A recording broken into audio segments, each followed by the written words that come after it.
Hello साथियों, स्वागत है आपका त्रिशरण महाविहार यूट्यूब चैनल पर। आज की इस वीडियो में हम लोग रामशरण शर्मा जी द्वारा लिखित प्रारंभिक भारत का परिचय नाम का जो पुस्तक है उसका पाठ 2 पढ़ेंगे, जिसका नाम है प्राचीन भारतीय इतिहास के आधुनिक लेखक। प्रथम पाठ में हम लोगों ने पढ़ा कि प्राचीन भारत के इतिहास का अध्ययन क्यों महत्वपूर्ण है।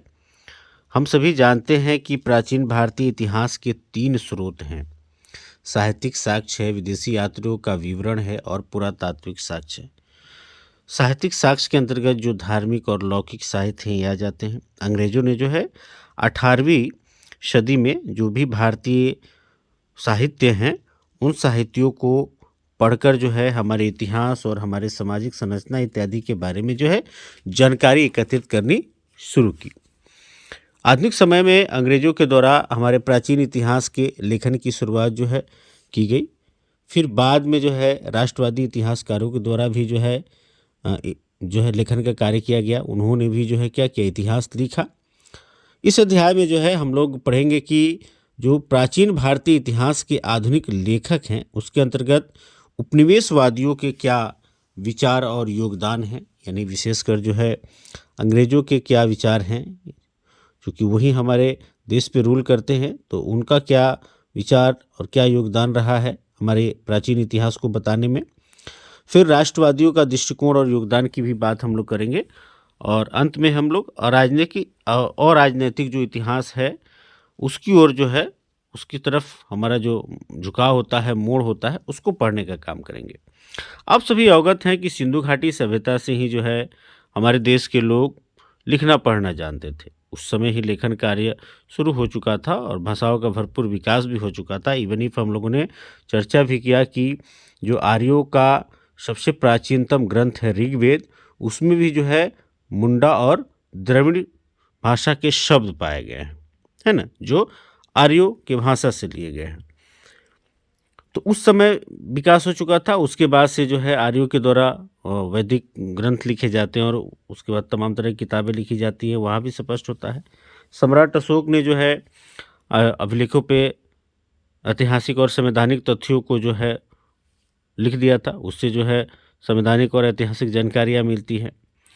तो जो भी साहित्य लिखे गए हैं ये सभी जो है 18वीं सदी में अंग्रेजों के द्वारा और साथ उसके बाद जो है यहाँ के राष्ट्रवादियों के द्वारा जो है और कुछ वैसे भी इतिहासकारों के द्वारा जो कि किसी तरह का फेवर नहीं लेते हैं, निष्पक्ष भाव से इतिहास लेखन का कार्य करते हैं, उनके द्वारा जो है पुनः क्या किया जाता है, अनुवादित किया जाता है और प्राचीन भारत के इतिहास को जो है स्पष्ट सामने लाया जाता है। इन्हीं सभी चीज़ों को लेकर हम यहाँ डिस्कस करने वाले हैं। ठीक है, क्या लिख रहा है कि उपनिवेशवादियों के विचार और योगदान। यद्यपि शिक्षित भारतीयों ने हस्तलिखित महाकाव्यों, पुराणों और जीवन चरित्रों जैसे ग्रंथों के रूप में अनेक पारंपरिक इतिहास को संजोए रखा। भाई जो भी शिक्षित भारतीय थे उन्होंने जो है हस्तलिखित बहुत सारे महाकाव्य, पुराण, जीवन चरित्र, तमाम तरह के ग्रंथ को लिखने का काम किया और इतिहास को संजोए रखने का काम किया। तथापि प्राचीन भारत के इतिहास में आधुनिक ढंग से अनुसंधान 18वीं सदी के उत्तरार्ध में आकर आरंभ हुआ। यानी प्राचीन भारत का जो इतिहास था उसमें आधुनिक ढंग से अनुसंधान कब शुरू हुआ, तो 18वीं सदी के उत्तरार्ध में। आप सभी अवगत हैं कि 1797 में प्लासी की लड़ाई होती है, उसके बाद 1764 में बक्सर का युद्ध होता है और बक्सर के युद्ध बहुत निर्णायक युद्ध माना जाता है। उसके बाद से अंग्रेजों का जो है भारत पर अधिकार हो जाता है, बंगाल और बिहार वाले क्षेत्र में। फिर जो है उसके बाद से ये लोग क्या करते हैं, यहाँ के साहित्यों को अंग्रेजी में अनुवादित करना शुरू करते हैं ताकि यहाँ के सामाजिक संरचना को समझ सके, यहाँ के इतिहास को जान सके। तो वही कह रहा है कि 18वीं सदी के उत्तरार्ध में जो है आकर ये आरंभ होता है। ब्रिटेन वालों ने जब यहाँ शासन कायम किया तब उन्हें औपनिवेशिक प्रशासन के हित में इसकी आवश्यकता प्रतीत हुई। यहाँ के इतिहास को जानने की और यहाँ की सामाजिक संरचना को समझने की आवश्यकता उनको प्रतीत हुई। जब 1765 में बंगाल और बिहार ईस्ट इंडिया कंपनी के शासन में आया तब शासकों को हिंदुओं के उत्तराधिकार की न्याय व्यवस्था करने में कठिनाई का अनुभव हुआ ना, कि भाई उनके उत्तराधिकार के जो मामले थे हिंदुओं के या मुसलमानों की बात की जाए तो वहाँ न्याय व्यवस्था स्थापित करने में उनको दिक्कत लगा। अतः 1776 में सबसे अधिक प्रमाणिक मानी जाने वाली मनुस्मृति का अंग्रेजी अनुवाद ए कोड ऑफ जेंटुलॉज, ध्यान रखिएगा, डायरेक्ट क्वेश्चन पूछता है कि ए कोड ऑफ जेंटुलॉज किसका अंग्रेजी अनुवाद है, तो मनुस्मृति का। तो मनुस्मृति का जो है अंग्रेजी अनुवाद उन्होंने कब किया, 1776 में, है ना। यही संविधान था, वर्तमान संविधान से पहले जो है, और अंग्रेजों के तमाम तरह की नीतियों के आने से पहले वही संविधान था भारत में। वैसे आप अवगत हो जाएं कि मनुस्मृति को डॉक्टर अम्बेडकर ने जला भी दिया था, इतनी विषमतावादी बातें उसमें लिखी गई है, और आपको ज़रूर पढ़ना चाहिए। उसका हिंदी वर्जन भी है, हिंदी अनुवादित वर्जन भी है, उसको पढ़ेंगे तो समझ जाएंगे आप कि क्यों आखिर में जिन्होंने भारतीय संविधान को रचा लिखा और जो कि एक समता समानता बंधुता की बात की और इतनी बड़ी व्यवस्था को उन्होंने भारत में स्थापित करने का काम किया, आखिर वैसे व्यक्ति जिनके पास अपनी पर्सनल लाइब्रेरी इतनी बड़ी थी कि आज तक किसी की नहीं हो पाई है, उस तरह के व्यक्ति किताब को क्यों जला देते हैं, चर्चा का विषय बनता है। ठीक है, तो पढ़ेंगे तो आप स्पष्ट हो जाएगा। तो ध्यान रखिएगा, अ कोड ऑफ जेंटुलॉज किसका अंग्रेजी अनुवाद है, तो मनुस्मृति का। 1776 में जो है इसको क्या किया गया, तो अनुवादित किया गया। हिंदुओं के दीवानी न्याय कार्य में पंडित लोग और मुसलमानों के दीवानी न्याय कार्य में मौलवी लोग ब्रिटिश जजों के साथ लगा दिए गए। देखिए, दीवानी मामले क्या होते हैं, जो भी धन संपत्ति से संबंधित जो मामले होते हैं, जमीन जायदाद रुपये पैसे से संबंधित, व्यापार से संबंधित जो होता है वो दीवानी होता है। मारपीट और लड़ाई झगड़ा से संबंधित जो मामला होता है वो क्या होता है, फौजदारी मामला होता है ना। तो हिंदुओं के जो दीवानी मामले थे उसमें न्याय कार्य करना था, तो पंडित लोग, और मुसलमानों के दीवानी मामलों के लिए जो है न्याय कार्य करना है, तो मौलवी लोग को ब्रिटिश जजों के साथ लगा दिए गए। उनको रख दिया गया भाई कि इनको समझ है, अंग्रेजों को तो समझ था नहीं, इस व्यवस्था को नहीं समझते थे, अभी पढ़े नहीं थे उन चीज़ों को। आप जानते हैं कि 1773 का जो रेगुलेटिंग एक्ट आया उसमें प्रावधान किया गया था एक हाई कोर्ट की स्थापना की, और 1774 में हाई कोर्ट स्थापित भी किया जाता है। फिर जो है वहाँ जज बैठेंगे और फैसला सुनाएंगे, और उनको जो है पता ही नहीं है यहाँ के समाज के बारे में, यहाँ के इतिहास के बारे में, यहाँ की व्यवस्था के बारे में। तो जो अगुवा हैं धर्म के उनको तो रखेंगे ना। तो 1776 में मनुस्मृति का अनुवाद होता है। तो वहाँ पे क्या किया गया कि हिंदू के कोई भी मामले थे उसको समझने के लिए, उनके दीवानी न्याय कार्य करने के लिए पंडितों को, और जो मुसलमान के मामले थे उनके दीवानी न्याय को समझने के लिए, दीवानी कार्य करने फैसला देने के लिए मौलवी को क्या किया गया, ब्रिटिश जजों के साथ बैठा दिया गया। प्राचीन कानूनों और रीति रिवाजों को समझने के लिए प्रयास आरंभ हुआ, जो व्यापक रूप से 18वीं सदी तक चलता रहा। कब तक, 18वीं सदी तक। इसी के परिणाम स्वरूप 1784 में कोलकाता में एशियाटिक सोसाइटी ऑफ बंगाल नामक शोध संस्था की स्थापना हुई। कलकत्ता में कब, 1784 में एशियाटिक सोसाइटी ऑफ बंगाल। जो एशियाटिक सोसाइटी थी ना, ये पूरे एशिया के लिए बनाई गई थी, तो चूंकि अलग अलग क्षेत्रों में यहाँ स्थापित की जाती है, तो इसमें सन याद रखिएगा, एशियाटिक सोसाइटी ऑफ बंगाल की स्थापना कब हुई, 1784 में। इसकी स्थापना जो है ईस्ट इंडिया कंपनी के सर विलियम जोन्स नामक सिविल सर्वेंट ने की। तो एशियाटिक सोसाइटी ऑफ बंगाल की स्थापना किसने की, तो सर विलियम जोन्स ने की। और सर कब की, 1784 में। ठीक है, जिन्होंने 1789 में अभिज्ञान शाकुंतलम नामक नाटक का अंग्रेजी में अनुवाद किया। किसका, अभिज्ञान शाकुंतलम। अभिज्ञान शाकुंतलम जो है कालिदास के द्वारा लिखा गया है। कालिदास ने कई सारे नाटकों को लिखा, कई सारी किताबों को लिखा है। तो कालिदास को जो है भारत का शेक्सपियर कहते हैं, और अभिज्ञान शाकुंतलम इसमें विशेष रूप से कारण बनता है, जिसके बदौलत जो है इनको भारत का शेक्सपियर कहा जाता है। तो ध्यान रखेंगे। तो 1789 में 1789 में अभिज्ञान शाकुंतलम को किस भाषा में, अंग्रेजी में क्या किया गया, अनुवाद किया गया। एक चीज़ और याद रखिएगा, अंग्रेजी में अनुवाद होने वाला ये प्रथम भारतीय ड्रामा, एक ड्रामा है, इंडियन ड्रामा है अभिज्ञान शाकुंतलम। तो ये है, ठीक है। जबकि भगवत गीता का अंग्रेजी अनुवाद 1785 में विल्किंस ने किया। किसने किया, विल्किंस ने 1785 में भगवत गीता का अंग्रेजी अनुवाद किया। 1804 में मुंबई में एशियाटिक सोसाइटी की स्थापना हुई, और मुंबई में यानी एशियाटिक सोसाइटी ऑफ मुंबई की स्थापना कब हुई, 1804 में हुई। 1823 में लंदन में Asiatic society of great Britain की स्थापना हुई। Asiatic society of great Britain की स्थापना 1823 में हुई। विलियम जोन्स ने यह प्रतिपादित किया कि मूलतः यूरोपीय भाषाएं संस्कृत और यूनानी भाषाओं से बहुत ही मिलती है। आपको बताया मैंने कि जो ऋग्वेद है ना, ऋग्वेद की बहुत सी बातें अवेस्ता से मिलती है, और अवेस्ता जो है, अवेस्ता है ना, अवेस्ता क्या है? ईरानी भाषा का प्राचीनतम ग्रंथ है। तो विलियम जोन्स ने इस चीज को प्रतिपादित किया, बताया कि जो संस्कृत है उसकी जो बहुत सारी बातें हैं, यानी संस्कृत के शब्द जो है ईरानी शब्दों से मिलते हैं, ईरानी भाषा से बहुत ही मिलती है। इस तथ्य की खोज ने जर्मनी, फ्रांस और रूस आदि यूरोपीय देशों में भारतीय विद्या के अध्ययन में गहरी रुचि जगाई कि भाई ईरानी से इसके शब्द मिलते हैं, तो लोग इंटरेस्टेड हो गए। जर्मनी, फ्रांस और रूस आदि के जो भी यूरोपीय देश थे ना, ये सब क्या हो गए, इंटरेस्टेड हो गए कि भारत के साहित्य का हमें अध्ययन करना चाहिए। आखिर कब से जो है हमारे यहाँ के लोगों का, यूरोप के लोगों का इस भारत के लोगों से जो है संबंध रहा है ना, आवागमन रहा है, तो और ज़्यादा वे लोग रुचि लेने लगे। 19वीं सदी के पूर्वार्ध में इंग्लैंड तथा कई अन्य यूरोपीय देशों में संस्कृत के आचार्य पद, चेयर्स जिनको कहा जाता था, स्थापित हुए।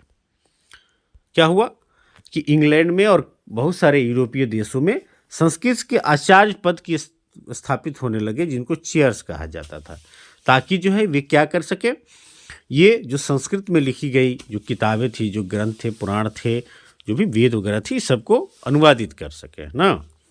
भारतीय विद्या के अध्ययन को सबसे अधिक बढ़ावा दिया जर्मनी के सपूत एफ मैक्स मूलर है ना, F Max Müller, Friedrich Max Müller, जिनका अधिकांश जीवन इंग्लैंड में बीता। ये कहाँ के थे? जर्मनी के थे, और ज़्यादातर इनका समय जो है इंग्लैंड में ही बीतता है।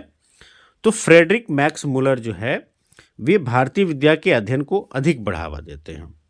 1857 के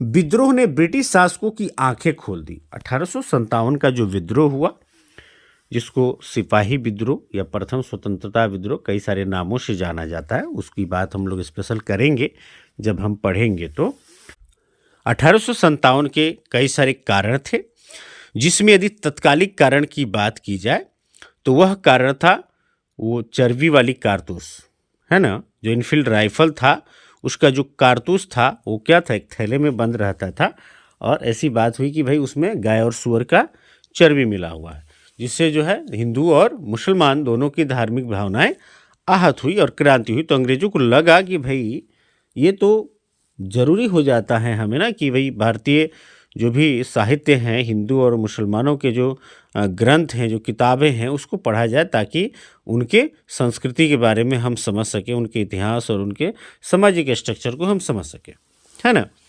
तो 1857 के विद्रोह ने ब्रिटिश शासकों की आंखें खोल दी। उन्हें महसूस हो गया कि जिन विदेशी लोगों पर उन्हें शासन करना है, उनके रीति रिवाज और सामाजिक व्यवस्था का उन्हें गहन ज्ञान प्राप्त करना होगा।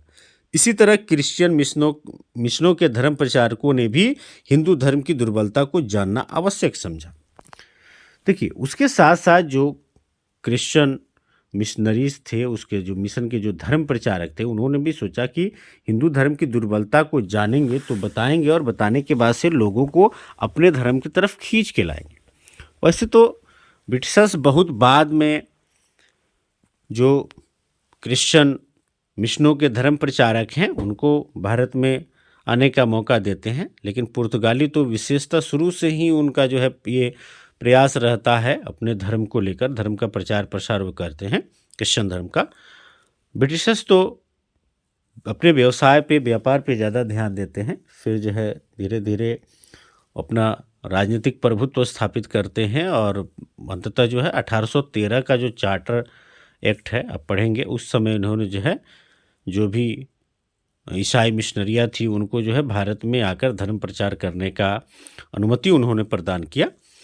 तो जो भी ईसाई मिशनरियाँ थी उनके धर्म प्रचारकों को भी लगा कि भाई हम जब जानेंगे दुर्बलताओं को, कमजोरियों को, तो जो है लोगों को बता पाएंगे और अपने धर्म में खींच पाएंगे, ताकि वे धर्म परिवर्तन करा सके और इसके द्वारा ब्रिटिश साम्राज्य को मजबूत बना सके।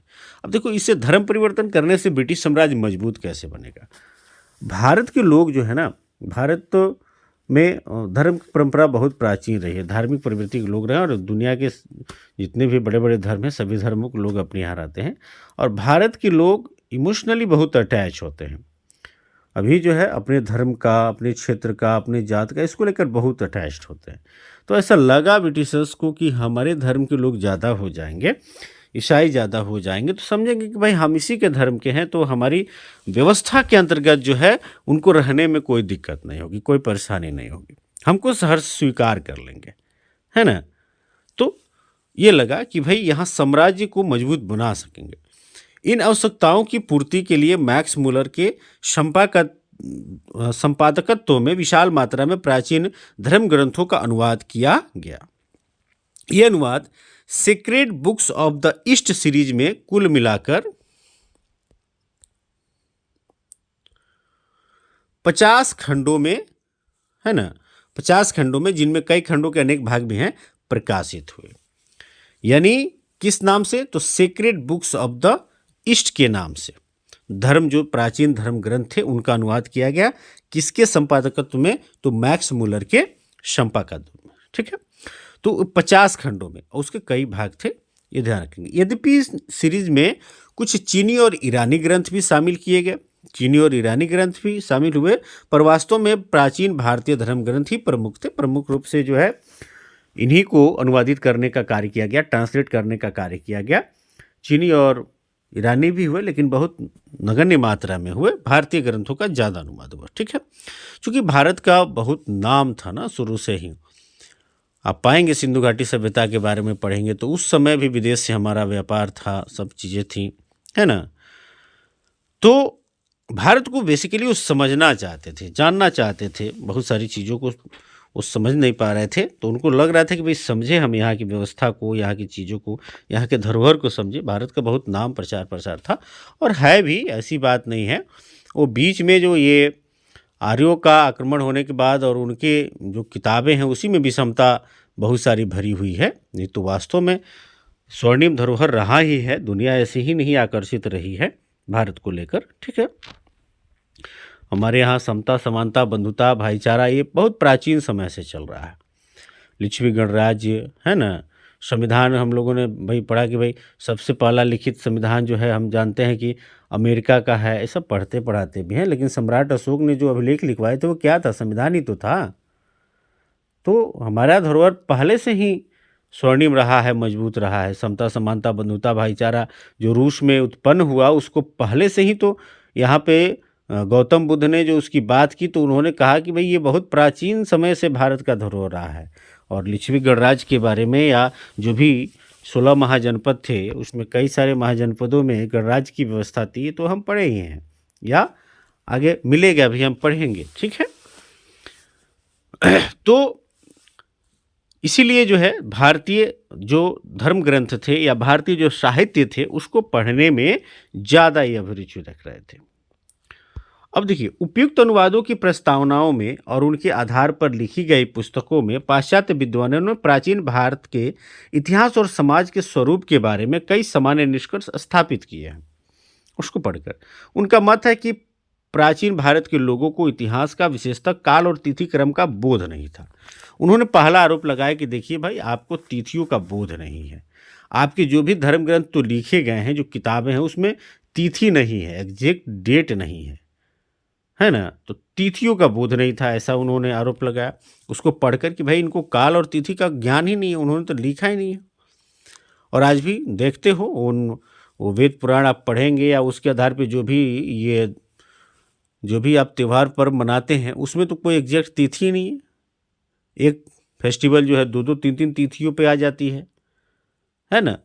तो इस तरह का उन्होंने आरोप लगाया। उन्होंने यह भी कहा कि भारत के लोग स्वेच्छाचारी शासन के आदी रहे हैं। उन्होंने कहा कि भाई ये स्वेच्छाचारी शासन तो शुरू से रहा है, हम जाके यहाँ पे शासन कर रहे हैं तो कौन बहुत बड़ी बात है। शुरू से यहाँ राजा महाराजाओं ने शासन किया है, भारत के लोगों का शोषण किया है, कोई लगाम नहीं रहा है, कोई नियम नहीं रहा है, जैसे चाहे वैसे उन्होंने रूल किया है। और वे आध्यात्मिक या परलौकिक समस्याओं में ही डूबे रहे और इहलौकिक समस्याओं की चिंता नहीं करते थे। और तीसरा आरोप उन लोगों ने क्या लगाया कि भारत के लोग जो हैं आध्यात्मिक समस्याओं में बस डूबे रहे। उनको इस पृथ्वी पर खाना मिलेगा कि नहीं मिलेगा, अच्छा जीवन होगा उनका कि नहीं होगा, अच्छा वस्त्र पहनेंगे कि नहीं पहनेंगे, सुख सुविधा से जीवन काट पाएंगे कि नहीं काट पाएंगे, इसकी चिंता नहीं है। उनकी चिंता है कि बस हमको जो स्वर्ग मिलेगा कि नहीं मिलेगा, हमको जन्नत मिलेगा कि नहीं मिलेगा, इस दुनिया के बारे में उनकी चिंता नहीं। ऐसा अंग्रेजों ने आरोप लगाया कि भाई देखिए ये परलौकिक समस्याओं में ज़्यादा डूबे हुए लोग हैं, है ना। जो भी यहाँ ये कर रहे हैं ना, बस कमाए और 2 रुपया कमाए भी तो लुटा दिए कि भाई दान पुण्य में चला जाए, हमको उस दुनिया में चाहिए, यहाँ नहीं चाहिए। और उसका एजेंट भी बैठा हुआ है सब यहाँ पे कि आओ तुम हमको दो, हम तुमको वहाँ दिलवाएंगे वहाँ मिलेगा। तो ऐसे लोगों को भ्रमित किया गया और अंग्रेजों ने जो है आरोप भी लगाया कि देखो भाई आप आध्यात्मिक या परलौकिक समस्याओं में डूबे हुए रहते हो, अलौकिक समस्याओं की चिंता नहीं करते हो, आप यहाँ के बारे में चिंता नहीं है आपकी, तो फिर आपको क्या दिक्कत है, हम शासन कर रहे हैं। तो ऐसा उनका अपना तर्क था।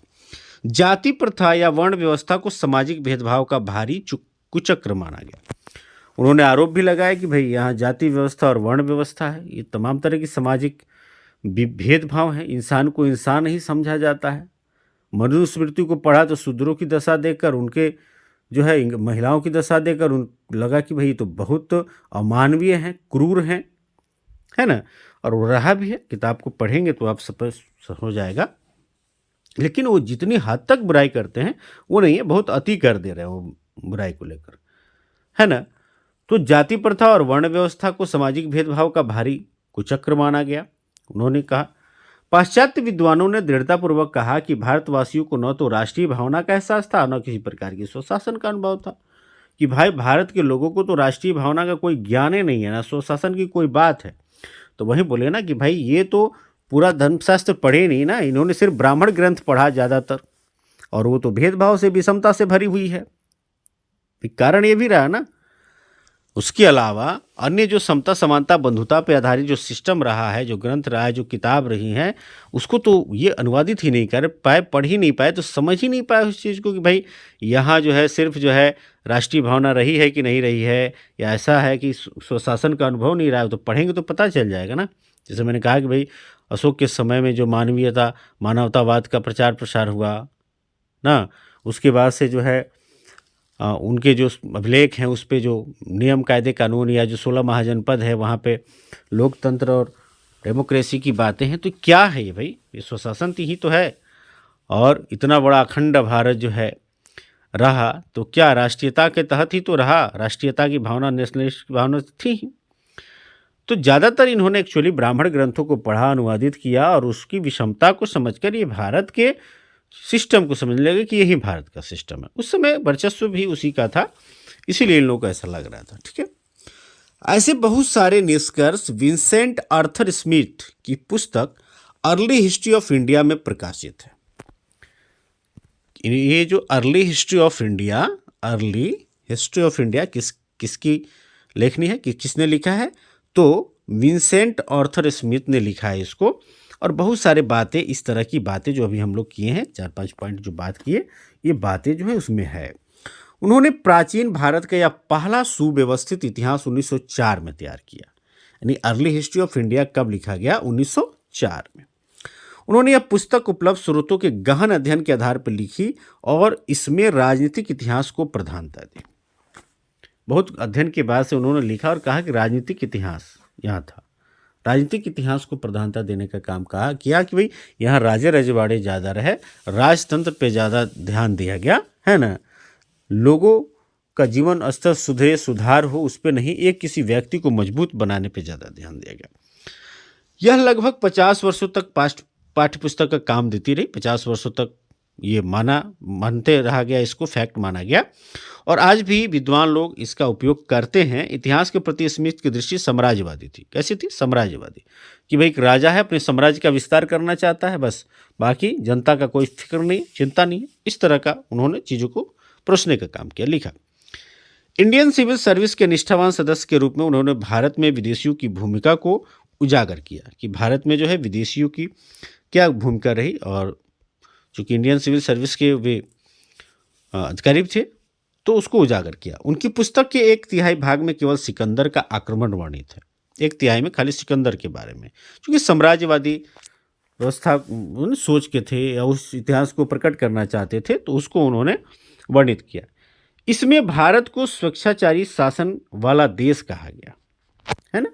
भाई भारत स्वेच्छाचारी शासन वाला देश था। मैंने कहा ना कि राजा जो है अपनी इच्छा अनुसार शासन कर रहा है, उसको कोई डर नहीं, कोई भय नहीं, किसी और का भय नहीं कि भाई मैं गलत करूं तो हो सकता है कि मेरे साथ जो है अनहोनी हो जाए। नहीं, वो अपना मन मर्जी किए जा रहा है, मानवीयता क्रूरता किए जा रहा है। तो इस तरह की बात रहा है यहाँ पे।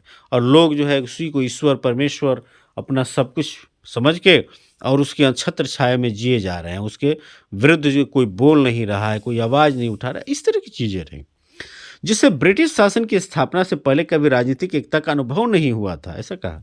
उन्होंने लिखा है, वस्तुतः भारतीय इतिहासकारों का सरोकार शासन के एकमात्र स्वरूप तानाशाही से है।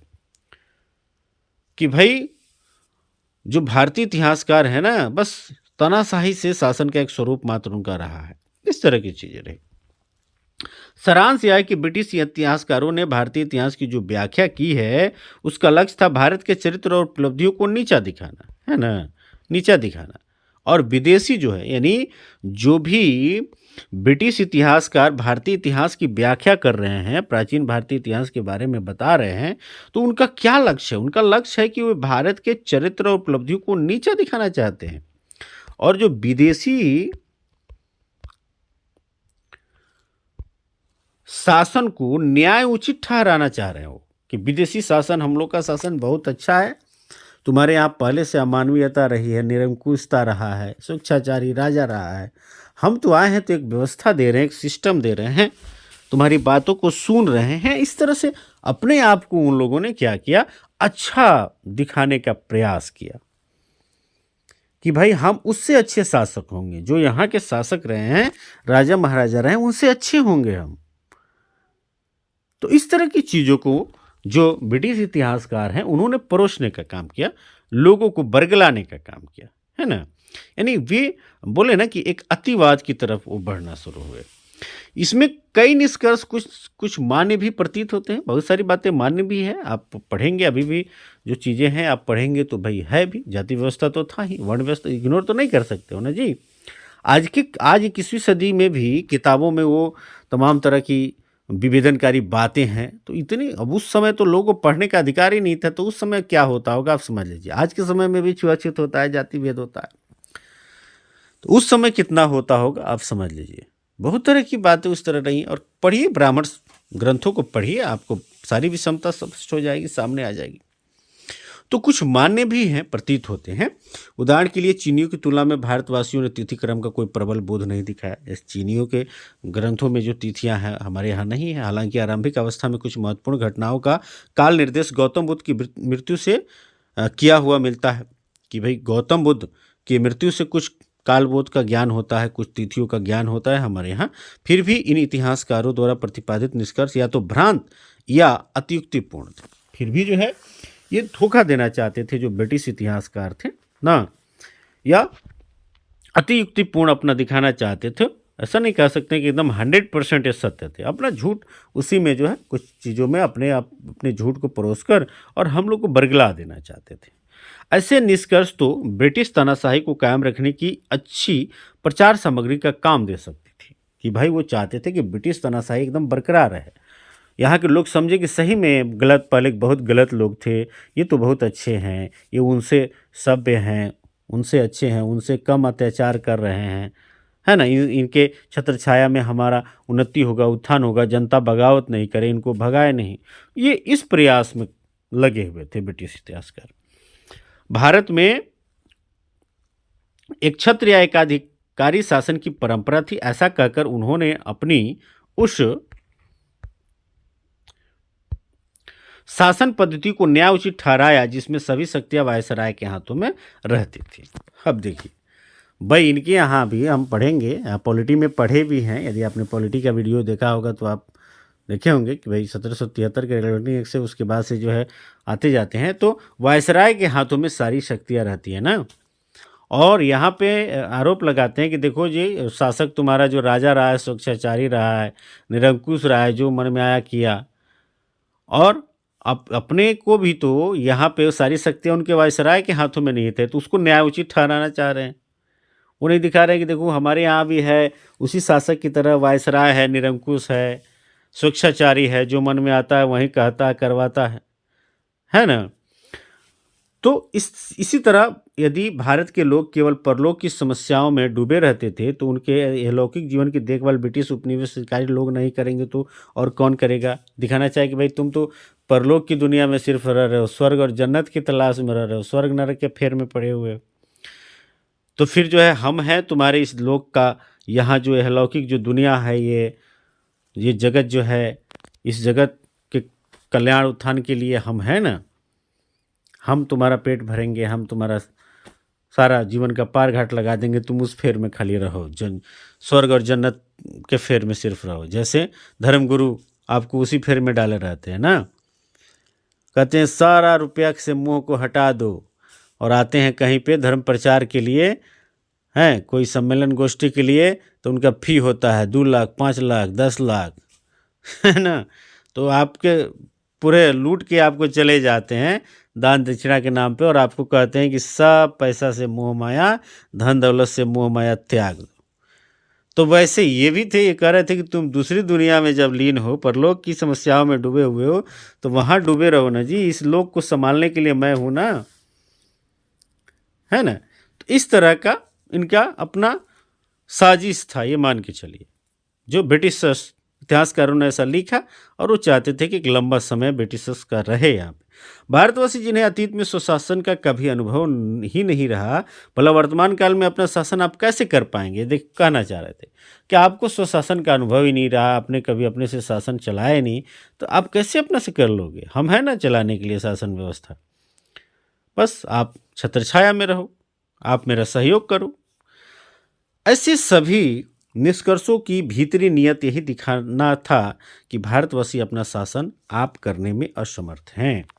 इनका ही प्रयास था कि बस आपसे शासन नहीं हो पाएगा, आप नहीं कर सकते हो, हम लोग कर रहे हैं, हमको करने दो और आप सहयोग करो, ये दिखाना ये चाहते थे। अब जो है, अब राष्ट्रवादियों के दृष्टि और योगदान की बात करेंगे। भाई, जब हमारी सभ्यता संस्कृति को या हमारे प्राचीन समय को इतना ज़्यादा इन्होंने गलत दिखाने का प्रयास किया, इतना निगेटिविटी परोसा, तो जो लोग विद्वान थे भारत के, जो पढ़े लिखे थे, और विशेषकर वे जो पाश्चात्य शिक्षा पाए हुए थे, वे तो पढ़े अंग्रेजी में ट्रांसलेटेड ग्रंथ थे, तो कि भाई इन्होंने क्या लिखा है। तो फिर उनके लिए भी तो भारी चुनौती हो गई ना, कि वो तो हकीकत को लाए सामने। राष्ट्रवादियों के लिए भी सब चैलेंज हो गया कि भाई तो साफ हमारे निगेटिविटी को परोस के रख दिए हैं, है ना। तो उनके लिए हुआ। तो राष्ट्रवादी देखिए, ये सारी बातें भारत के विद्वानों के लिए, विशेषकर उनके लिए जो पाश्चात्य शिक्षा पाए हुए थे, भारी चुनौती बनकर सामने आई, है ना। वे एक और उपनिवेशवादियों द्वारा इतिहास को तोड़ मोड़कर भारत के अतीत की छवि धूमिल किए जाने से चिढ़े हुए थे, तो दूसरी ओर भारत के पतन उन्मुख सामंती समाज और इंग्लैंड के फलते फूलते पूंजीवादी समाज के बीच घोर वैषम्य देखकर दुखी थे। एक तरफ तो उन्होंने देखा कि भाई भारत के ही जो उपनिवेशवादी हैं, जो ब्रिटिश इतिहासकार हैं, भारत का जो इतिहास है उसको तोड़ मरोड़ करके हमारी छवि को धूमिल कर दिया। जिस भारत के जिस सभ्यता और संस्कृति को लेकर पूरी दुनिया जो है आज भी चर्चा करती है, और जिस सभ्यता संस्कृति ने भारत की जिस सभ्यता और संस्कृति ने पूरी दुनिया को अपनी तरफ आकर्षित किया है, उसकी ये चर्चा ही नहीं कर रहे हैं, उसकी ये बात ही नहीं कर रहे हैं, है ना। और जो खराब सिस्टम है उसको ट्रांसलेट कर हमारी छवि खराब कर रहे हैं। और दूसरी तरफ देखें कि जो यहाँ पे सामंती व्यवस्था है, जो बड़ा जमींदारी व्यवस्था यहाँ चलती थी, वो पतन हो रहा है, और इंग्लैंड में जो है फलता फूलता पूंजीवाद है, वहाँ पूंजीवादी व्यवस्था फल फूल रहा है, वहाँ धन संपत्ति बढ़ रही है। तो इससे जो है क्या हो रहा है, एक विषमता पैदा हो रही है। इससे भी दुखी थे क्योंकि उस समय पढ़ने लिखने का, इनको विदेश तक जाके पाश्चात्य शिक्षा पाने का किनको मौका मिला? वही लोग को मौका मिला ना जो उसी तरह के परिवार से, उसी तरह के घर से बिलोंग करते थे, जो पूंजीवादी जो संबंध थे, जो बड़े जमींदार थे या छोटे जमींदार थे जिनके पास पूंजी था, उसी तरह के घर से वो बिलोंग किए।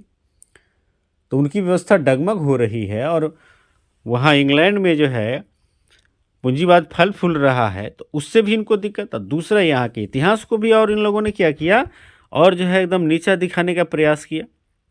तो दो चीज आ गए, बहुतेरे विद्वान दृढ़ संकल्प के साथ मैदान में उतरे। उनका मिशन भारतीय समाज को सुधारना ही नहीं था, बल्कि यह भी था कि भारत के प्राचीन इतिहास का इस प्रकार पुनर्निर्माण किया जाए कि उससे समाज को सुधारने में और इससे भी बढ़कर स्वराज प्राप्त करने में सहायता मिले।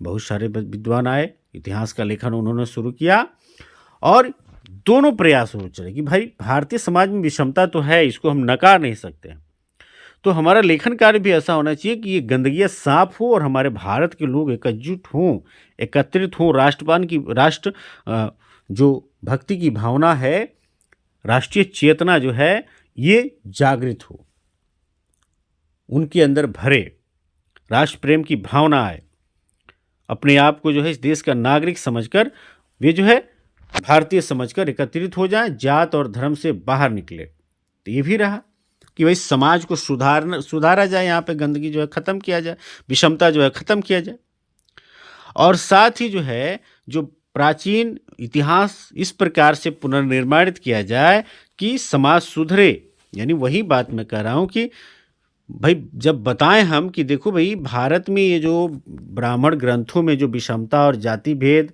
लिखा गया है ना, ये भारत का धरोहर नहीं है।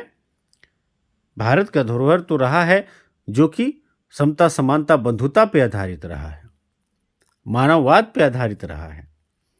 तो इस तरह की बातें जब हम करेंगे तो लगेगा ना कि भाई इस तरह हमारा धरोहर रहा है तो हम किन कचड़ों और पचड़ों के फेर में पड़े हुए हैं, और लोग एक दूसरे से जुड़ेंगे, है ना। और इससे क्या होगा, स्वराज प्राप्त करने में मदद मिलेगा। हम स्वराज प्राप्त कर लेंगे, अंग्रेज को यहां से भगा दिया जाएगा, अपना शासन किया जाएगा। ऐसा करने में अधिकतर इतिहासकार तो हिंदू पुनर्जागरण की लहर में प्रवाहित हुए। अब बहुत सारे जो है हिंदू पुनर्जागरण की लहर में प्रवाहित हो गए कि भाई अब हिंदू धर्मशास्त्र, जो हिंदुओं के धर्मशास्त्र ब्राह्मण धर्म ग्रंथ ही ना है, ब्राह्मण साहित्य ही है, कि भाई उसमें सुधार किया जाएगा और सुधार करके जो है इसको अच्छा किया जाएगा। तो भाई ज़्यादातर बातें जिसमें गलत हो उसको क्या सुधार करोगे? वो बेतुका अपना तर्क रहने लगे, तो इसी धारा में वो बह गए, उनका कोई ये नहीं रहा। किंतु ऐसे विद्वान की भी कमी न थी जो तर्कनिष्ठ और वस्तुनिष्ठ रुख अपनाए रहे, लेकिन कुछ ऐसे भी विद्वान हुए जो कि तार्किक बातों को रखा, फैक्चुअल बातों को रखा कि सही में देखो भारत का धरोहर स्वर्णिम रहा है। भाई अब वो कहा गया प्रत्यक्षम किम प्रमाणम। अब सिंधु घाटी सभ्यता से जो अभिलेख हैं, जो शिलालेख हैं या जो चीज़ें हैं, उसको ला के रख दिया जाए। अशोक के समय का जो अभिलेख है, जो मानवता पे आधारित जो उसका सिस्टम रहा है, या 16 महाजनपद का जो चीज़ रहा है, ये सब ला के रख दें, वास्तविकता एकदम तर्क पे बैठता हुआ हो, तो फिर मानना तो पड़ेगा कि भाई हम बात भी कर रहे हैं और देखो हमारे पास प्रमाण भी है। लेकिन वो जो हिंदू पुनर्जागरण की लहर में थे, उन्होंने कहा कि बहुत अच्छा था, बहुत अच्छा था, बहुत अच्छा था। तो बहुत अच्छा कहाँ था, दिखाओ तो, प्रमाण भी तो चाहिए ना जी। तुम्हारे कहने से तो सिर्फ नहीं ना हो जाएगा। उसमें वो फेल कर गए। हाँ, हमारा सिस्टम बहुत अच्छा है, बहुत बढ़िया रहा है। तो बहुत बढ़िया रहा है तो किताबों में इतनी गंदगी क्यों भरी हुई है भाई, ये क्या चीज़ है?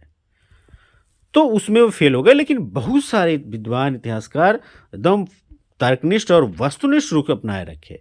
इस द्वितीय कोटि में आते हैं राजेंद्र लाल मित्र, जिन्होंने कई वैदिक मूल ग्रंथ प्रकाशित किए और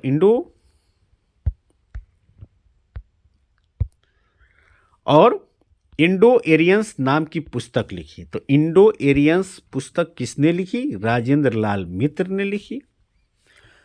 प्राचीन परंपरा के परम प्रेमी लाल ने प्राचीन समाज को तर्कनिष्ठ दृष्टि से देखा और एक जबरदस्त पुस्तिका लेकर यह सिद्ध किया कि प्राचीन काल में लोग गोमांस खाते थे। इन्होंने देखा कि भाई देखिए, प्राचीन काल में लोग गोमांस खाते थे, वो अपना तर्क रखे। कुछ अन्य विद्वानों ने यह सिद्ध करने का प्रयास किया। मैंने कहने का मतलब है कि ऐसा नहीं समझो कि भाई बस हम वही है, परलौकिक दुनिया के चक्कर में है, अलौकिक से मुझे कोई लेना देना नहीं है, या हम जो है मॉडर्न नहीं रहे हैं, या इस चीज़ को प्रमाण किया। कुछ अन्य विद्वानों ने भी सिद्ध करने का प्रयास किया कि अपनी विशेषताओं के बावजूद वर्ण व्यवस्था श्रम विभाजन पर आश्रित उस वर्ग प्रथा से मूलतः भिन्न नहीं है जो यूरोप के प्राक औद्योगिक और प्राचीन समाजों में पाई जाती है।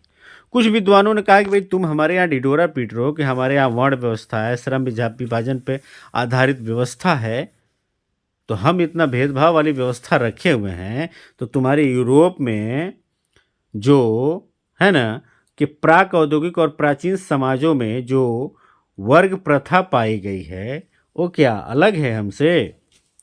तुम्हारे यहाँ भी वर्ग प्रथा रहा है, तुम्हारे यहाँ भी लोग क्लास में बटे रहे हैं, और हमारे यहाँ भी वर्ण व्यवस्था रहा है, श्रम विभाजन, और तुम्हारे यहाँ श्रम विभाजन पर आधारित वर्ग प्रथा रहा है, और हमारे यहाँ भी वर्ण व्यवस्था रहा है।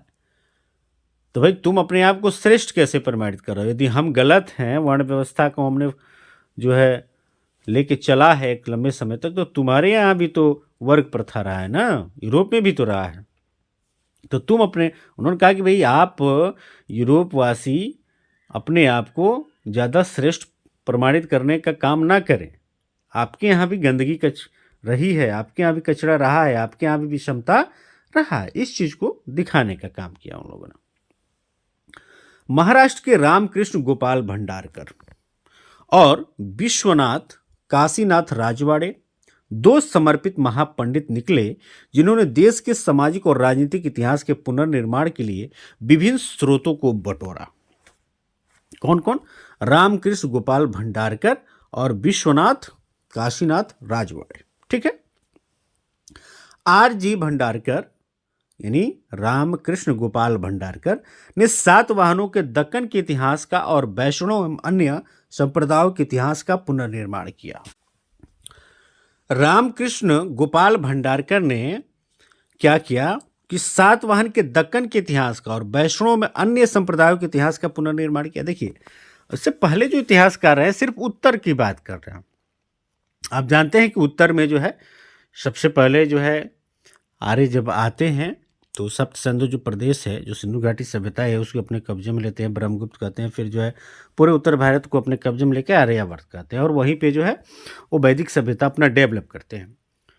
तो चूंकि वेद को ये पढ़ रहे हैं अंग्रेज या अन्य इतिहासकार, उसी को पढ़ रहे हैं, पुराणों को पढ़ रहे हैं, उपनिषदों को पढ़ रहे हैं, है ना, जो ब्राह्मण धर्मशास्त्र हैं, साहित्य हैं, उसको पढ़ रहे हैं, तो सिर्फ उसी की बात हो रही है, दक्षिण की बात ही नहीं हो रही है। अब ये जो है दक्षिण की तरफ ये इतिहास का रुख करते हैं और फिर दक्षिण की बात करते हैं।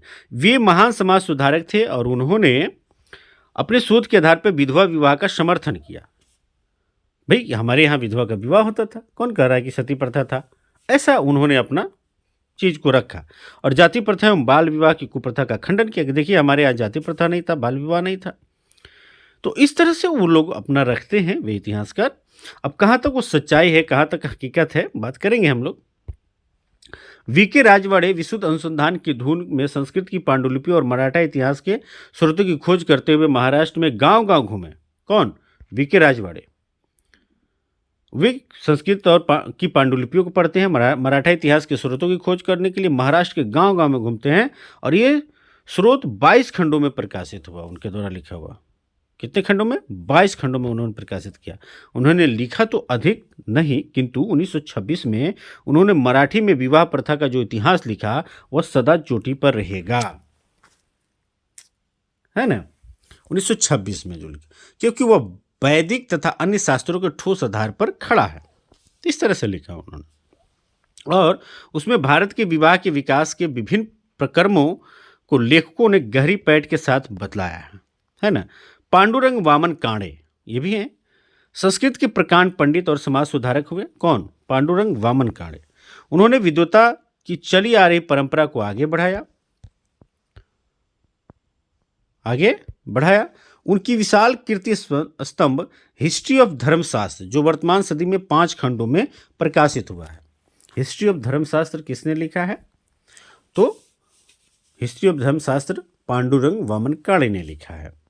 कितने खंडों में है? 5 खंडों में प्रकाशित हुए। सामाजिक नियमों और आचारों का विश्वकोश है। इसके सहारे हम प्राचीन भारत में सामाजिक प्रक्रियाओं का अध्ययन कर सकते हैं। यानी इसको पढ़कर जो भी सामाजिक प्रक्रियाएं थी प्राचीन भारत में, उसका अध्ययन कर सकते हैं। भारतीय विद्वानों ने राज व्यवस्था, जो पॉलिटी और राजनीतिक इतिहास का गंभीर अध्ययन करके यह सिद्ध किया कि भारत का अपना राजनीतिक इतिहास है। यानी अंग्रेज जो कह रहे हैं ना कि हमारे यहाँ कोई राजनीतिक इतिहास ही नहीं रहा है, हमारे यहाँ कोई सिस्टम ही नहीं रहा है, कोई प्रणाली ही नहीं रही, बस राजा जो है अपना निरंकुशता परोसते रहा है, स्वेच्छाचारी शासन करते रहा है। तो उन लोगों ने अध्ययन किया, भारतीय विद्वानों ने पॉलिटी का अध्ययन किया, राजनीतिक इतिहास का गंभीर अध्ययन किया और कहा कि देखो भाई हमारे यहाँ राजनीतिक इतिहास भी रहा है, यानी हम राजनीतिक रूप से भी तो मजबूत रहे हैं। जैसे मैंने बताया ना कि अशोक का जो भी अभिलेख है वो क्या है? वो संविधान ही तो है। या 16 महाजनपदों में जो बहुत सारे में लोकतंत्र था तो संवैधानिक प्रक्रिया के तहत ही तो था ना। या तमाम तरह के राजवंशों को हम मेडिएवल हिस्ट्री के अंतर्गत जब पढ़ेंगे तो पाएंगे कि भाई सबका अपना संविधान था, विधान था, सब नियम थे, कायदे थे, कानून थे। तो राजनीतिक इतिहास को दिखाया कि भाई भारत का अपना राजनीतिक इतिहास भी है और भारतवासियों को प्रशासन की अच्छी जानकारी थी। इस विषय में श्रेय के अधिकारी हैं पुरालेखविद देवदत्त रामकृष्ण भंडारकर, जिन्होंने अशोक पर तथा प्राचीन भारत की राजनीतिक संस्थाओं पर कई पुस्तकें लिखी। कौन? पुरालेखविद देवदत्त रामकृष्ण भंडारकर, अशोक पर और प्राचीन भारत की राजनीतिक संस्थाओं पर कई पुस्तकें लिखी। देखो भाई अशोक का जो अभिलेख है उसको तो हटा ही नहीं सकते, तो पूरा नियम में संविधान लिखवा कर रख दिया, लो खत्म ही नहीं होगा कभी। तो दिखाया कि भाई देखो हमारे यहाँ राजनीतिक इतिहास भी तो है। और भी अधिक महत्वपूर्ण कार्य किया है हेमचंद्र राय चौधरी ने। जिन्होंने भारत यानी महाभारत काल से अर्थात ईसा पूर्व 10वीं सदी से लेकर गुप्त साम्राज्य के अंत तक प्राचीन भारत के इतिहास का पुनर्निर्माण किया। किसने? हेमचंद्र राय चौधरी ने। तो फिर से उन्होंने जो है पुनर्निर्माण किया, फिर से जो है लिखने का काम किया। तो दिखाया कि भाई देखिए हमारे यहाँ बिना सिस्टम का थोड़ा होता था। वे चूंकि यूरोपीय इतिहास के अध्यापक थे, इसलिए उन्होंने इस पुस्तक में कुछ नए तरीके और तुलनात्मक दृष्टि को अपनाया, एक कंपैरिजन किया दोनों जगह से, राजनीतिक इतिहास का या सामाजिक व्यवस्था का कंपैरिजन करके उन्होंने लिखा। राय चौधरी ने काल विभाजन की समस्या का विवेचन तो नहीं किया, लेकिन उनका प्राचीन भारत का इतिहास ईसा की 6ठी सदी तक आकर समाप्त हुआ। काल विभाजन की समस्या का निदान तो वो नहीं कर पाए, समय को उस तरह से बांट नहीं पाए, लेकिन जो है 6ठी सदी तक उनका जो भारत का इतिहास है प्राचीन भारत का, वो आकर समाप्त हुआ।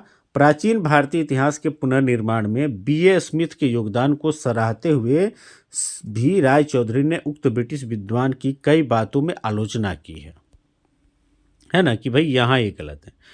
उनके लेख त्रुटिहीन विद्वता के द्योतक हैं, किंतु जहाँ वे अशोक की शांति नीति की आलोचना करते हैं वहाँ घोर ब्राह्मणवाद का आग्रह प्रकट हो जाता है। भाई अशोक की शांति नीति की जो आलोचना, चूंकि अशोक जो है राजा तो बहुत हुए लेकिन सम्राट अशोक उनको कहा जाता है, और चूंकि बुद्ध की शरण में वो चले आए और बुद्ध जो है शांति और अहिंसा के लिए ही जाने जाते हैं, महाकारुणिक महादया के लिए जाने जाते हैं। और जो है उसका जब कोई विरोध करने लगता है, अशोक जो कि महामानव की तरफ उन्मुख होने लगे, अपने जनता के हित कल्याण के बारे में सोचने लगे, शांति के मार्ग को उन्होंने अपना लिया, जिस अशोक से कोई टक्कर नहीं ले सकता था, जिस अशोक का अखंड भारत था, विशाल साम्राज्य था, और उसके शांति नीति का यदि आलोचना किया जाए, इसका मतलब है कि वो व्यक्ति ब्राह्मणवाद का पुरजोर समर्थन करता है कि भाई ये विषमतावादी सोच का व्यक्ति है, ये मनुवादी सोच का व्यक्ति है। तो वहां से उनकी थोड़ी सी निगेटिविटी आती। हिंदू फिर कह रहा है कि हिंदू पुनर्जागरण का इससे भी अधिक पुट R.C. मजुमदार के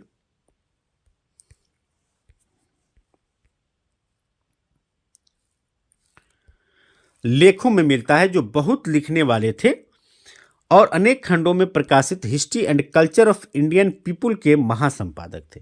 history and culture of Indian people के संपादक कौन थे? आरसी मजुमदार, है ना। तो यहां भी प्राचीन भारतीय इतिहास के अधिकांश लेखकों ने दक्षिण भारत पर समुचित ध्यान नहीं दिया। बताया ना मैंने कि उत्तर भारत में ही ज़्यादातर उनका ध्यान रहा, दक्षिण पे कम रहा।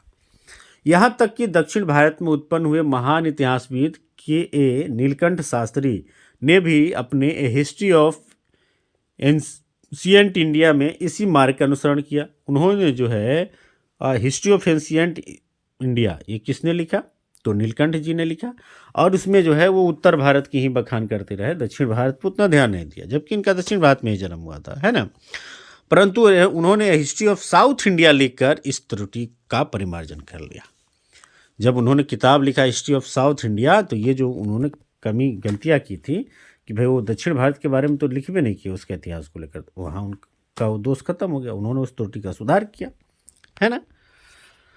उनकी शैली तो कसी हुई है पर लेख प्राजल है। जो शैली है उनकी कैसी है? कसी हुई है, लेकिन जो उसका लेख है वो सरल है, स्पष्ट है। उनके द्वारा, प्राजल का मतलब होता है सरल स्पष्ट, उनके द्वारा प्रस्तुत तथ्य उसी तरह विश्वसनीय है जिस तरह राय चौधरी के। किसके तरह? राय चौधरी। तो राय चौधरी के बारे में अभी हम लोग जाने ना, तो राय चौधरी के जिस तरह है उस तरह इनके हैं।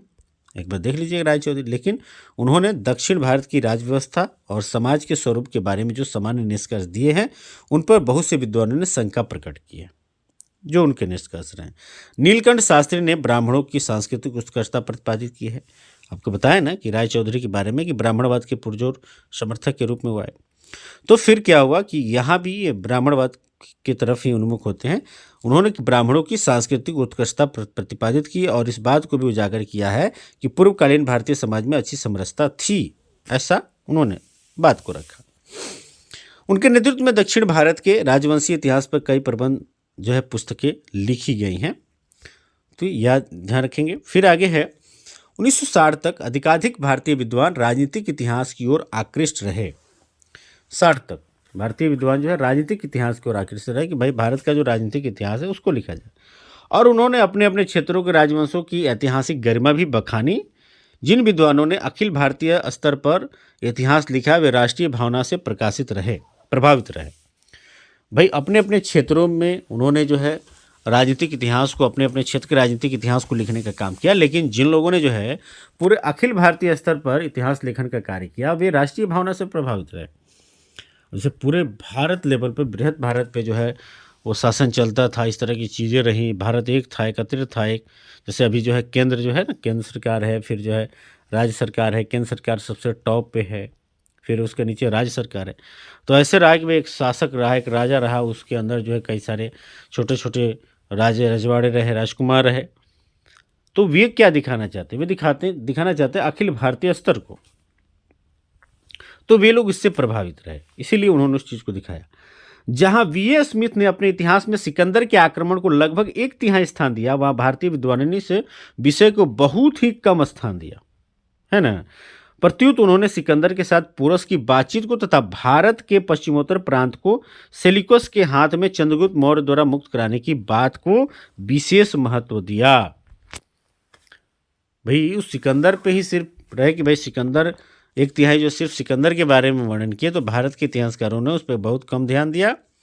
और किस पे ध्यान दिया कि भाई सिकंदर के साथ पोरस की जो बातचीत हुई थी, पढ़ेंगे आप इतिहास में, तथा भारत के पश्चिमोत्तर प्रांत को सेल्यूकस के हाथों में चंद्रगुप्त मौर्य द्वारा मुक्त कराने की जो बात है, इस पे उन्होंने विशेष महत्व तो दिखाया कि देखो भाई हमारे यहाँ भी राजा मजबूत रहे और एक छत्र राज रहा है और दूर दूर तक उनका राज रहा है। ऐसा नहीं रहा है कि बस छोटे से टेरिटरी में उनका राज्य सिमट के रह गया। ठीक है। के.पी. जायसवाल और ए.एस. अल्तेकर जैसे कुछ विद्वानों ने देश को शकों और कुषाणों के शासन से मुक्त कराने में भारतीय राजवंशों की भूमिका बढ़ा चढ़ाकर दिखाई और इस बात को नजरअंदाज कर दिया कि मध्य एशियाई तथा कुछ अन्य कबीले भारतीय जीवन के अविभाज्य अंग हो गए। कि भाई इस बात को नजरअंदाज कर दिया कि मध्य एशियाई और कुछ अन्य कबीले भारतीय जीवन के अविभाज्य अंग हो गए। जो मध्य एशिया है ना, और के लोग थे, यानी कबीले थे, भारत में आकर एकदम रही बस गए, बांटा नहीं। जैसे कि आप पढ़े कि आर्य कहाँ से आए हैं, तो मध्य एशिया से आए हैं ना, यूरेशिया से आए हुए हैं, तो ये तो यहाँ आके रह बस गए ना, उस तरह से बहुत सारे लोग यहाँ आके रह बस गए। तो इस बात का उन्होंने क्या कर दिया, नज़रअंदाज कर दिया और भारत से संपत्ति लूटकर अपने मूल देश नहीं ले गए। इसको वो प्रमाणित नहीं कर पाए। अंग्रेज तो भाई धन का निष्कासन कर रहे थे, बहिर्गमन कर रहे थे, और यहाँ और सब जो है आर्य शाकाय हो रहा है, तो बहुत सारे देखो मुगल आए, सब क्या हुआ, यहीं पर रह बस गए आकर। भाई संपत्ति यहाँ से नहीं ले गए, ठीक है, अपने साम्राज्य को विस्तारित किया। यदि यहाँ से कोई सामान खरीदा भी 2 रुपये का, तो यहीं पे दिया ना, यहीं की इकोनॉमी में वो है, सारा धन संपत्ति पैसा यहीं पे है, भारत में है ना। लेकिन अंग्रेजों के साथ क्या था, अंग्रेज तो धन का बहिर्गमन कर रहे थे। मॉडर्न हिस्ट्री के अंतर्गत हम लोग पढ़ेंगे कि कैसे जो है यहाँ से खजाना जो है उनके देश जा रहा था, धन संपत्ति उनके यहाँ जा रहा था, कैसे वहाँ के अधिकारियों को, वहाँ जो लोग थे उनको जो है सैलरी देना या तमाम तरह के जो टैक्स वगैरह में पैसे जाते थे, इस तरह की बातें हम पढ़ेंगे। तो इस चीज़ को नहीं भूल पाए, है ना, उसको वो नज़रअंदाज कर दिए और इस तरह से उन्होंने लिख दिया। वो भी लिखना चाहिए। फिर भी केपी जायसवाल का सबसे बड़ा श्रेय यह है कि भारतीय तानाशाही की कपोल कल्पना का उन्होंने ही अंत किया, कि तानाशाही रही है, ये कल्पना है, ब्रिटिश इतिहासकारों की कल्पना रही है, इस बात को उन्होंने लिखा। 1910-12 के बीच ही उन्होंने कई लेख प्रकाशित करके यह सिद्ध किया कि प्राचीन काल में यहाँ गणराज्यों का अस्तित्व था जो अपना शासन आप चलाते थे। उन्होंने लिख के प्रमाणित किया। उनके मंतव्य 1924 में हिंदू पॉलिटी नामक पुस्तक के रूप में प्रकाशित हुए। यद्यपि जायसवाल पर यह आरोप लगाया जाता है कि उन्होंने प्राचीन संस्थानों पर आधुनिक राष्ट्रीय भावना की कलई चढ़ा दी थी, ये आरोप लगता है। और उन्होंने गणतंत्रीय प्रशासन का जो स्वरूप प्रस्तुत किया है उस पर UN घोषाल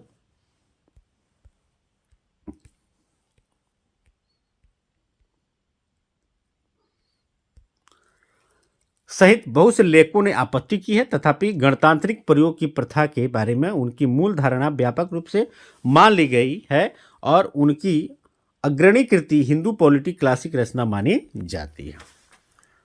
तो किसकी है भाई, हिंदू जो पॉलिटी है वो किसकी रचना है, तो हम लोगों ने अभी पढ़ा यहाँ पे कि जो केपी जायसवाल है ना, केपी जायसवाल उनकी रचना है। तो आरोप लगते रहे। यहाँ पे एक चीज़ आप देख लिए होंगे कि जो राष्ट्रवादी भी जो इतिहासकार रहे हैं वे अति की तरफ चले गए हैं थोड़ा सा। भाई भारत का ही सारा योगदान रहा है, देन रहा है, दुनिया का नहीं रहा है, तो ये सा नहीं होना चाहिए भाई। सबको देखकर एक हिसाब से लिखना होगा कि हाँ सबका योगदान रहा है, या हम कहाँ तक कम रहे हैं, हमारे अंदर क्या कमियां रही हैं, क्या विशेषताएं रही हैं, सबका वर्णन होना चाहिए। अब है अराजनैतिक इतिहास की ओर मोड़, अगला टॉपिक जो लास्ट टॉपिक है। ब्रिटिश इतिहासकार संस्कृतविद A.L. वैसम ने प्रश्न उठाया कि प्राचीन भारत को आधुनिक दृष्टि से देखना कहाँ तक उचित है। उनके पिछले लेखों से प्रकट होता है कि कुछ नास्तिक संप्रदायों के भौतिकवादी दर्शन में उनकी गहरी रुचि थी। उनके जो लेख लिखे गए थे ना A.L. वैसम के द्वारा, तो उससे स्पष्ट हो जाता है कि नास्तिक संप्रदायों के जो भौतिकवादी दर्शन थे उसमें उनकी क्या थी, तो गहरी रुचि थी। बाद में उन्होंने यह विचार रखा कि अतीत का अध्ययन औत्सुक्यवश और आनंद के लिए होना चाहिए, कि भाई उत्सुकतावश, औत्सुकवश यानी उत्सुकतावश, जिज्ञासावश और आनंद के लिए जो है अतीत का अध्ययन होना चाहिए। उन्होंने ये विचार रख दिया। उनकी पुस्तक वंडर दैट वाज इंडिया प्राचीन भारतीय संस्कृति और सभ्यता के विभिन्न पक्षों का सुव्यवस्थित सर्वेक्षण है और उन दृष्टिकोणों से रहित है जिससे V.A. स्मिथ आदि ब्रिटिश लेखकों की कृतियां ग्रस्त हैं, तो उससे वो अलग है। तो वंडर दैट वाज इंडिया किसने लिखा है भाई, तो याद रखेंगे A.L. वैसम ने लिखा है। किसने लिखा है, A.L. वैसम ने लिखा है। कब प्रकाशित हुआ, 1951 में, 1951 में, ये ध्यान रखिएगा। फिर कह रहा है क्या कि वैसम की यह पुस्तक राजनीतिक इतिहास की ओर से और राजनीतिक इतिहास की ओर भारी मोड़ दिखलाती है, राजनीतिक से और राजनीतिक की ओर मोड़ दिखाती है, ठीक है। यही मोड़ D.D. कौसम्बी की पुस्तक an introduction to the study of Indian history, an introduction to the study of Indian history किसने लिखा है? डी डी कोसंबी ने लिखा है। 1957 में प्रकाशित हुआ, ठीक है, में लक्षित होता है। ये ध्यान रखिएगा, ईस्वी सन और किताब का नाम और राइटर का नाम याद रखिएगा, दिया है तो। उनके विचार कह रहे क्या? उनके विचार ancient Indian culture and civilisation a historical outline 1965 के द्वारा अधिक फैले। भाई इसमें भी उनके विचार फैले, ये भी उनकी कृति है। डी कोसाम्बी की, कोसाम्बी ने भारतीय इतिहास को नया रास्ता दिखलाया। वे अपना विवेचन इतिहास की उस भौतिकवादी व्याख्या के अनुसार करते हैं जो कार्ल मार्क्स के लेखों से निकाली जाती है। उस हिसाब से जो है वे इतिहास की विवेचना करते हैं। वे प्राचीन भारतीय समाज, अर्थतंत्र और संस्कृति के इतिहास को उत्पादन की शक्ति और संबंधों के विकास के अभिन्न अंग के रूप में प्रस्तुत करते हैं। कि जो प्राचीन भारतीय समाज है, अर्थतंत्र और संस्कृति रहा है, इसका जो इतिहास रहा है ना, उत्पादन की शक्ति और संबंधों के विकास के अभिन्न अंग के रूप में रहा है। सर्वप्रथम क्वेश्चन, यानी यहाँ पे ऐसा नहीं रहा है कि सिर्फ राजपाट किया गया है। भाई यहाँ पे प्रोडक्शन का काम हुआ, यहाँ पे जो है उस तरह से यहाँ की व्यवस्था को मजबूत करने का भी काम किया गया, लोगों को मजबूत करने का भी काम किया गया। सिर्फ ये मत सोचो कि भाई यहाँ सिर्फ अपना राज किया गया, भाई यहाँ के समाज को सुधारने का भी काम किया, यहाँ के संस्कृति को डेवलप करने का भी काम राजाओं ने किया। इस तरह की चीज़ें उन्होंने। सर्वप्रथम कोसंबी ने ही अपनी पुस्तक में जनजातियों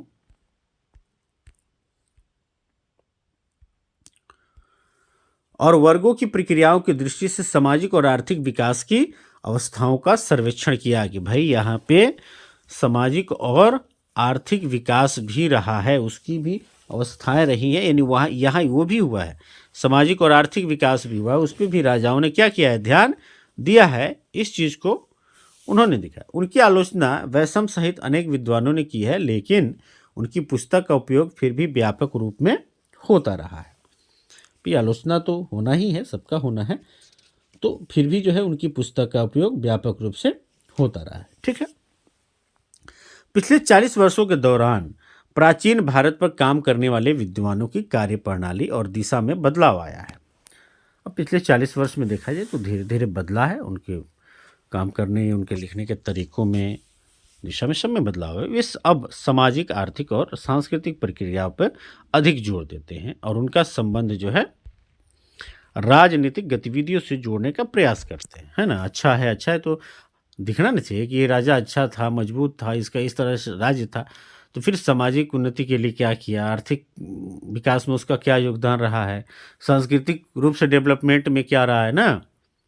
कोई जो है बहुत अच्छा राजा था, बहुत प्रतापी राजा था, चक्रवर्ती राजा था, और उसने गंदगी फैलाया, उसने कचरा फैलाया, समाज में भेदभाव है, ऊंचता नीचता है, गरीबी है, बदहाली है, उसको दूर करने का काम नहीं किया, तो फिर कैसे वो अच्छा कहलाएगा जी ना। अभी जो है वर्तमान परिप्रेक्ष्य में बात किया जाए, भारत में मान लीजिए लोकतंत्र है, यहाँ नेता चुने जाते हैं, कोई सीएम हो गया, पीएम हो गया, और उसने देश की इकोनॉमी को ऊंचा करने का काम नहीं किया, और वो धर्म कार्यों में लगा हुआ है, पाखंड अंधविश्वास फैला रहा है, विज्ञानवाद को बढ़ाने में योगदान ही नहीं दे रहा है। यूरोप में पुनर्जागरण हम लोग पढ़े ना, भाई वहाँ पुनर्जागरण हुआ, वहाँ के जो शासक थे उन्होंने उस पर मदद करना शुरू किया लोगों को, वहाँ वैज्ञानिक जो है चेतना जागृत हुई, साइंटिफिक टेम्पर डेवलप हुआ, तो पूरे यूरोप का जो है एशिया पर एकदम कब्जा रहा कि नहीं रहा। और यहाँ पाखंड फैला रहे हो, अंधविश्वास फैला रहे हो, और जो है लोगों को मूर्ख बनाए हुए हो, जात भेद और धर्म भेद है, और जो है आप तनाव बढ़ा रहे हो, तो अच्छा थोड़ा कर लो। खाली कहने से थोड़ा होगा कि हम बहुत अच्छे हैं, बहुत अच्छे हैं। दुनिया में आपकी इकोनॉमी डाउन हो रही है, रुपया का कीमत जो गिर रहा है, तो फिर क्या है ये? आपके अपने मुँह में या मिट्ठू से होने से तो नहीं होगा। तो इतिहासकारों ने भाई कहा कि भाई बहुत अच्छा रहा, बहुत बढ़िया शासन रहा, भारत का प्राचीन इतिहास श्रेष्ठ रहा, तो दिखाइए ना जी कि भाई सामाजिक, आर्थिक और सांस्कृतिक रूप से क्या बदलाव हुआ था, क्या नहीं हुआ था। तो उन्होंने इस चीज़ को अब लिखना शुरू किया कि भाई देखो ये चीज़ हुआ है हमारे यहाँ। ऐसा नहीं कि सिर्फ हम कह रहे हैं कि अच्छा हुआ, प्रमाण रखा, पूरा फैक्ट को परखने का काम किया, है ना। वे मूल ग्रंथों के भीतरी स्तरीकरण को देखते हैं और उनके पारंपरिक स्वरूप को पुरातात्विक एवं नृवैज्ञानिक साक्ष्यों से मिलाते हैं, इस तरह का हुआ। ये सभी ऐतिहासिक अध्ययन के शुभ लक्षण हैं। भाई इसी तरह से ऐतिहासिक अध्ययन होना चाहिए, हर पहलुओं पे ध्यान होना चाहिए, फिर उसका वर्णन होना चाहिए, डिस्कशन होना चाहिए। दुर्भाग्यवश कुछ लेखक धर्म की भूमिका को अधिक महत्व देने लगे और ऐसा समझने लगे कि सारी अच्छी चीज़ों का उद्भव भारत में ही हुआ है। भाई ये दुर्भाग्य रहा कुछ लेखकों का कि वो लोग समझे कि सब भारत में रहा है, भारत ही श्रेष्ठ रहा है, भारत के अलावा तो कोई रहा ही नहीं है, और धर्म को उसमें परोसने लगे, जो कि और जो है अवनति का काम किया, डुबोने का काम किया, विषमता फैलाने का काम किया। वैसे धर्म को प्रमाणित रूप से यहाँ ला के उजागर करने लगे, जहाँ सिर्फ विषमता पे ही जो आधारित है, जिसमें उस धर्म के लोगों को इंसान नहीं समझा जाता है ना। तो इस तरह की चीज़ें रही। पश्चिम लेखक अब इस बात पर जोर नहीं देते हैं कि भारत में हर अच्छी बात बाहर से आई है, यानी हर अच्छी बात बाहर से आई है, इस बात पर पश्चिम लेखक जोर नहीं देते हैं। किंतु उनमें कुछ लोग यह मानते हैं, लेकिन कुछ ऐसे लोग हैं कि धार्मिक धारणाएं, कर्मकांड, जाति, वर्ण, बंधुत्व और रूढ़ि भारतीय इतिहास की मुख्य शक्तियां हैं। यानी कुछ अभी भी पश्चिम लेखक ऐसे हैं जो कहते हैं कि भाई यहाँ पे कर्मकांड, जाति, भेदभाव, ये रूढ़ि बंधुत्व सब जो है यहाँ का रहा है, यहीं पे है, ये सब चीज़ रहा है, ये बाहर से नहीं आया है। इस तरह की चीज़ों को लेकर चलते हैं। वे तरह तरह के विभाजनकारी तत्वों को उछालते हैं, जो लोगों को बांटता है, यहाँ लोगों को बांटने का काम करे, उस धर्म के लोगों को बांटने का काम करे, उसको बार बार उछालने का काम करते हैं और सामाजिक गतिरोध पैदा करते हैं। जिससे समाज में तनाव उत्पन्न होता है कि भाई इस किताब में हमारे लिए गलत है, इस तरह की बातें हैं, तो ऐसा वे बार बार प्रयास करते हैं कि आप तनाव पैदा रहे। वे समाज की स्थिरता और निरंतरता की समस्या को गौर से देखते हैं। समाज स्थिर है, निरंतर है, तो उसको जो है वो उनके लिए परेशानी है, वे चाहते कि भाई बिखर जाए, टूट जाए। लगता है कि वे अनोखे और पुरातन तत्वों में रस लेते हैं, यानी जो पूरी चीज़ें पुरानी चीज़ रही ना, जो मान लीजिए जो अच्छा नहीं रहा है, बेकार रहा है, काला रहा है ना, उसमें उनको रस मिलता है। वो चाहते हैं कि बार बार लाएं सामने, घाव को कुरेदते रहें ताकि ताज़ा रहे और समाज में तनाव रहे। इस तरह की चीज़ों को देकर तनाव हमेशा फैलाना चाहते हैं, पैदा रखना चाहते हैं कि भाई जो पुरानी गलतियाँ यदि कुछ लोगों द्वारा की जा चुकी है तो उसको जो है एकदम कुरेदते रहें ताकि घाव हरा भरा रहे और तनाव रहे, है ना, रस लेते हैं और चाहते हैं कि वे तत्व यूं ही बने रहें, वे ही रहे, एकदम उजागर, ख़त्म ही नहीं हो, मिट नहीं सके, वो एकदम सामने आते रहे कि ऐसा हुआ, ऐसा हुआ, ऐसा किया गया, ऐसा विषमता था, ऐसा अत्याचार था, ऐसा शोषण था। इस तरह की दृष्टि का तो यही आशय होता है कि भारतीय समाज न तो बदला है और न ही बदला जा सकता है। यानी वे दिखाना चाहते हैं कि देखो भाई भारत का समाज बदला नहीं है और बदला भी नहीं जा सकता है, यानी इसमें बदलाव के चांस नहीं है। वो इस तरह की चीज़ों को दिखाना चाहते हैं। इसका अर्थ होता है कि विकास की दौड़ में पिछड़ा रहना भारतीय चरित्र का अभिन्न अंग है, कि भाई हम विकास में आगे नहीं बढ़ सकते हैं, हम पिछड़े रह जाएंगे। यानी हमारा संस्कृति जो है, हमारा कल्चर ही ऐसा है कि हम आगे नहीं बढ़ सकते हैं। इस तरह की चीज़ें रही, तो उस चीज़ को जो है पश्चिम लेखक बार बार उजागर करके वो दिखाना चाहते हैं, हमको हंट करना चाहते हैं। खैर वर्तमान समय में जो भी नेता राजनेता हैं वो तो कम से कम इन लोगों को सबक और लेसन दे सकते हैं ना। नेता सभी पाखंड और अंधविश्वास में धंसा हुआ है, लोगों को धर्म और जात की लड़ाई लड़वा रहा है, तो फिर तो जो पश्चिम इतिहासकार हैं, लेखक हैं, उनको तो मौका मिल ही रहा है ना, इस मौका मिल ही जाएगा कहने का कि देखो भाई तुम्हारे अंदर सुधार नहीं हो सकता है ना। तो इस पे जो है चिंतन मनन करना चाहिए, सभी भारतीयों को करना चाहिए, सबको सोचना चाहिए कि भाई किसी को मौका ना मिले कि वो हमारी क्रिटिसाइज कर सके या हमें कमी निकाल सके। इस प्रकार अंध देशभक्त और परिमार्जित उपनिवेशवादी दोनों ही अतीत के अध्ययन का इस्तेमाल भारत की प्रगति को रोकने के लिए कर। जो अंध देशभक्त हैं, है ना, जो अंधे हैं एकदम, कोई कह दिया कि देखो ये जो है इसमें बहुत अच्छी अच्छी बातें हैं, तो उसको पढ़ते नहीं हैं, देखते नहीं हैं। ब्राह्मण साहित्य में बहुत अच्छी अच्छी बातें हैं, हिंदू धर्म व्यवस्था बहुत ये वाली रही है, तो पढ़ो, तो भाई उसकी किताबों को पढ़ो, और सही में गलत रहा है तो उसको हटाओ, इग्नोर करो। और जो भारत का धोर है, समता समानता बंधुता पर आधारित जो सिस्टम है उसको स्थापित करो। तुम पाखंड फैला रहे हो, कोई कह दे रहा है कि देखो तुम पाखंडी हो, तुमने जो है इस तरह से गलती किया है, तो उसको तो सहर्ष स्वीकार करो, क्षमा मांगो और फिर एक सुदृढ़ व्यवस्था स्थापित करने का प्रयास करो, तो तुम एकदम उसी पे डटे हुए कि नहीं, वो गलत हो ही नहीं सकता है। अरे भाई, गलत कैसे नहीं हो सकता है? एकदम गलती कह रहा है तो गलत कैसे नहीं हो सकता है? बिहार के एजुकेशन मिनिस्टर चंद्रशेखर प्रसाद जब कह दिए कि भाई रामचरितमानस में लिख दिया शूद्र गवार ढोल पशुनारी सकल ताड़ना के अधिकारी, कि शूद्र गवार ढोलक पशुनारी जो है सबको पिटना चाहिए, ऐसा अनुवादित है गीता प्रेस की किताब में। तो तुम अब लगे उसका अर्थ का अनर्थ निकालने कि इसका ही अर्थ हुआ वो अर्थ हुआ। गलती है तो माफ़ी मांगो और हटाओ।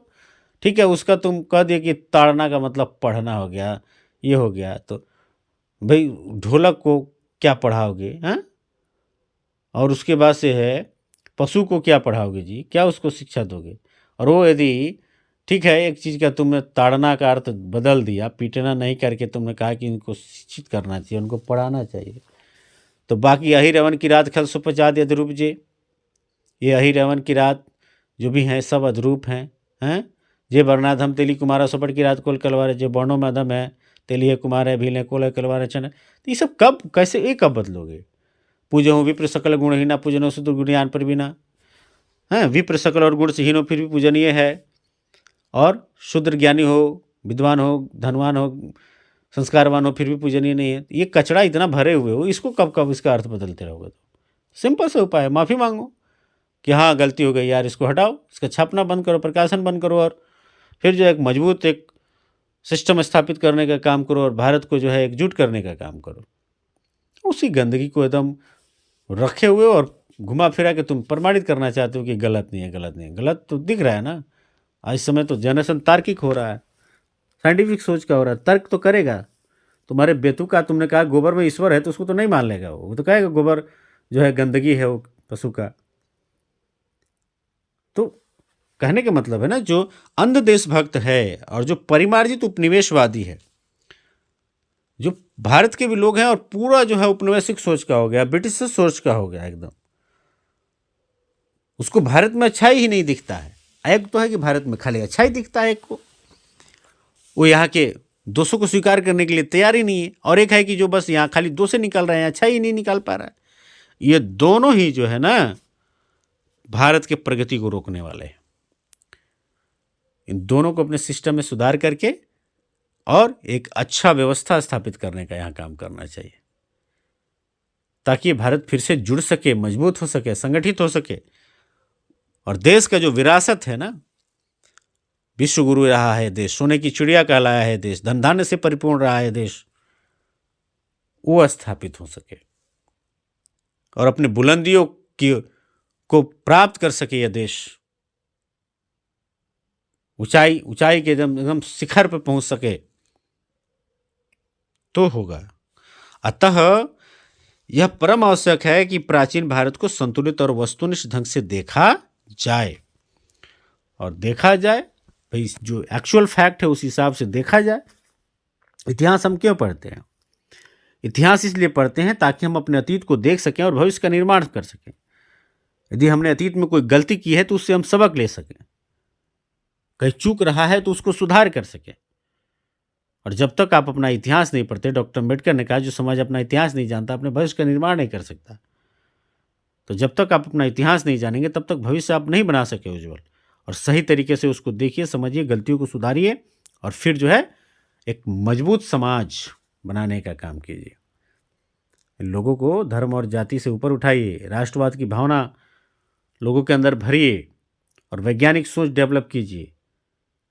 नहीं तो पता चला कि विदेशी जो है जैविक वार हम लोग मैंने किया, जगह जगह उपनिवेश स्थापित करने के लिए गोला बारूद बंदूक हथियार, ये तो अलग बात है ना।